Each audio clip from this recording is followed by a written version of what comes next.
Online TV, kiteknolojia, kisasa, kidijitali. Habari utapata, interview za kijanja, vijimambo, vistori, vibweka vya mastaa. Usisahau breaking news. Hapa ndio nyumbani kwao.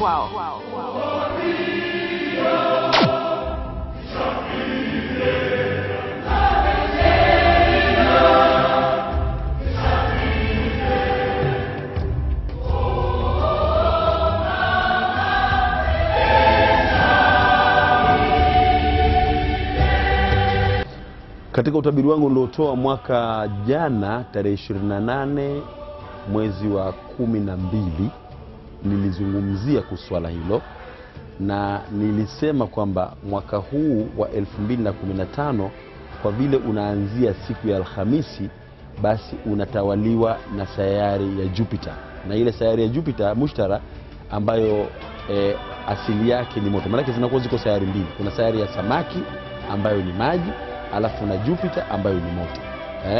Kwa hiyo sasa kwa vile ile Jupiter mwaka umeanzia Alhamisi, na Alhamisi unatawaliwa na sayari ya Jupiter, na Jupiter ndio kiongozi. Kwa hiyo mioto itakuwa mingi, sio Tanzania peke yake, sehemu nyingi za dunia mioto itakuwa mingi. Kwa hiyo nikatoa tahadhari kwamba watu wajihadhari sana na masuala ya mioto, kwa sababu kitu kidogo tu kinaweza kusababisha madhara makubwa sana ambayo yanaweza kutokea na majanga ya mioto. Kwa hiyo nilitoa tahadhari hiyo na nilizungumza tarehe 28 mwezi wa 12 mwaka 2013. Na wale ambao walikuja katika press conference yangu, katika mkutano wangu na waandishi wa habari, wanakumbuka kwamba nilisema kwamba inaashiria kuongezeka kwa mioto, kwa maana ya kwamba joto kuwa kali. Joto kuwa kali. Hata ukiangalia hali ya hewa sasa hivi joto limekuwa kali sana.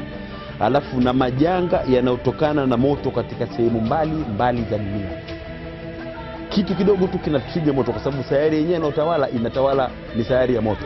Kwa hiyo kitu kidogo tu kinapiga ule moto unatokea. Sasa moto kwa maana nyingi. Moto kwa maana ya kwamba moto kama moto, vitu kuungua. Moto kwa maana ya kwamba vitu vya moto, vitu vya moto, kwa mfano magari yote inakuja katika moto.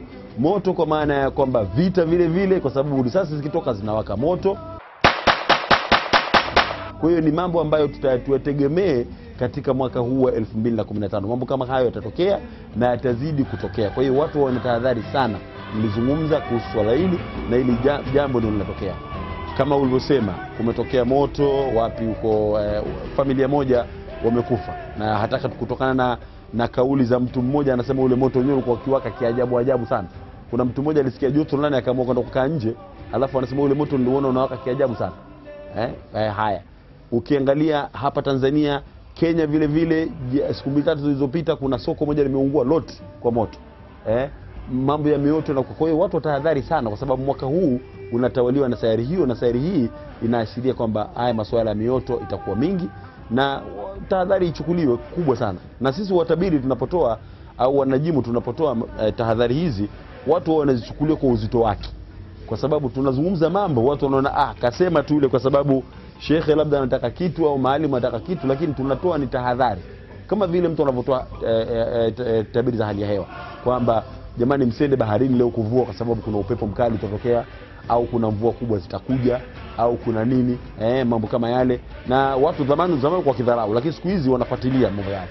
Sasa hiyo ni moja wapo, kwa sababu kipindi hiki ni kipindi cha kiangazi, kwa hiyo mioto itakuwa mingi sana. Lakini vile vile tutegemee kupata, unasikia bana, mafuriko, ambayo mafuriko hayo yataleta athari kubwa sana, kwa sababu sayari zinazotawala ziko mbili. Hii moja ishaanza kuonesha makali yake, ambayo ni sayari ya mshale. Lakini kuna sayari nyingine ya samaki, ambayo hii inatawaliwa na maji. Sasa haya maji, unasikia bana, vile vile nayo yatakuja kuonesha nayo makali yake, kwa sababu msimu wa mvua bado. Kwa hiyo mwezi wa 4, mwezi wa 5 itakapokuja mvua za masika, watu vile vile wawe na tahadhari, kwa sababu mafuriko nayo yatakuja. Kwa hiyo majanga yanayotokana na moto yatakuwepo mengi, na majanga yanayotokana na maji vile vile watu watahadhari nayo, kwa sababu sayari zinazotawala ziko mbili, na mambo haya yote yamesimama wima kabisa, na mambo haya yanaweza kutokea.